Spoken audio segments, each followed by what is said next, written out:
So, just recently it was Thanksgiving here, and I was down in Oregon, in Salem or near Salem, having a great Thanksgiving at the house of Alice and Miranda and their new kid Grayson, and marvelous time. We had a great time there. And while I was there, my sister-in-law and brother-in-law both harangued me for my lack of videos recently, and I can't tell a lie, it's been a while. I looked it up. 4th of July was my last one, and it is now the 29th of November. I've been a little bit amiss, or remiss, both of those. I haven't had a cocktail video in a while, and so I saw today, 29th of November, as I mentioned, in 1972, the infamous and famous and amazing video game Pong debuted, and I don't know if it was invented or launched or something like that. I saw that and I was like, oh, that was great. We had a version of that when I was growing up, and it was amazing. And we thought it was just fantastic. Just knocking these things over from side to side. I remember my dad really loving it. I enjoyed playing it. Like nothing like video games now. Like nothing at all. You know, not even Space Invaders. It was way so basic. You know, and I play video games very occasionally with Lysander, and we played some Battlefront or one of those Star Warsy ones, and he always crushed me, except for once when I could be Palpatine and he was Leia, and then I just magic powered him to death. So anyway, yeah, it was the start of the whole video era, and so on Difford's Guide, they suggested a playtime martini, and I was like, yeah, sure, whatever, but I don't have any apricot liqueur, so I'm not making that. So instead, I decided to make something called a game set match, which is essentially a sweet Manhattan with a little bit of extra. I've modified it very, very slightly to make it a little, I don't know, I just thought it was a little too sweet, and this way I've just made it a little less sweet by adding a little more whiskey than the official recipe. But you know, sometimes you just got to play with things. I'm wearing my sort of tennis and pickleball t-shirt, you know, game set match. It's all that sort of Wimbledon feel about it, but Pong, that was a different game altogether. So let's get a drink to celebrate the invention of what ushered in, oh my gosh, so many, especially teenage boys locked in their mother's basements, their dad's basements. I don't have a basement, so he never was locked in the basement here. But, you know, locked in the room and just having at those video games.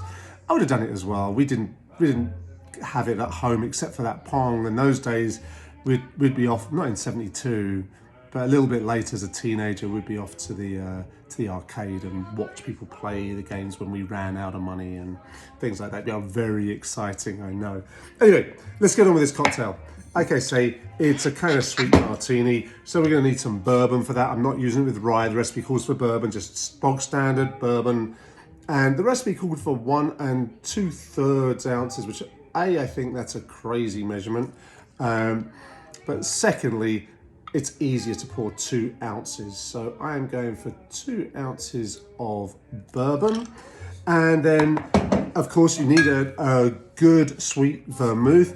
You could use Antico Formula, which is great, but this Cochi Storico Torino vermouth, fantastic stuff. And you need a full-bodied one, but to be honest, if you've got Cinzano Rosso instead, totally fine, you know, or any red vermouth. In the end of the day, you'll be just fine.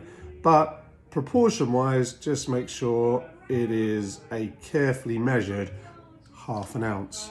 And then the thing that makes this a little bit more interesting, gives it a little more sort of extra flavor, a little more earthiness, a little more interestingness, is Cynar, that artichoke amaro from aperitivo, both those things really from Italy, which I quite like. It's a bit on the bitter side, but you know, it is also sweet because it's amaro, so it's quite tasty, and we'll have that. This is all balanced out by a dash of regular Angostura aromatic bitters, and also a dash of orange bitters, like so. Oh yes, I do admit, if you can hear Christmas music in the background, yes, it's not quite December, but it's not Thanksgiving, so playing Christmas music. I've got my Capital Christmas on the turntable. It is 100% legitimate. I'm not going to hear anything said against that. unless you have to, that's fine. All right, give this a stir. Oh, wow, I had a jumping ship ice cube. I don't really care. There we go. Stir this until it's nice and chilly. Like, it's usually 20 seconds, as I think I've mentioned before. Use plenty of ice, because you don't want it to get too diluted when you do this. You know, you lose all the, well, sometimes you might like it. I'm about to contradict myself here. Sometimes you might want it a little bit more diluted, but too diluted, you kind of lose the essence of the cocktail, I think. And this way, we've got that nice and chilly because we're using lots of ice. So we're going to strain that into our chilled cocktail glass. It's not so chilled anymore because I've been talking too long. I'm using a Nick and Nora glass. The recipe called for a coupe, but Nick and Nora glass I think looks quite good. We're going to pour that in like so, and look at that, it's the perfect amount for there. And then the garnish was an interesting one. It was a sort of sail made from a half slice of lemon and a Luxardo cherry, which I made beforehand, because typically, who wants to see me just struggling to make that all work? Now what I've got to make sure is I don't stab myself in the eye with it. All right, let's see what we've got.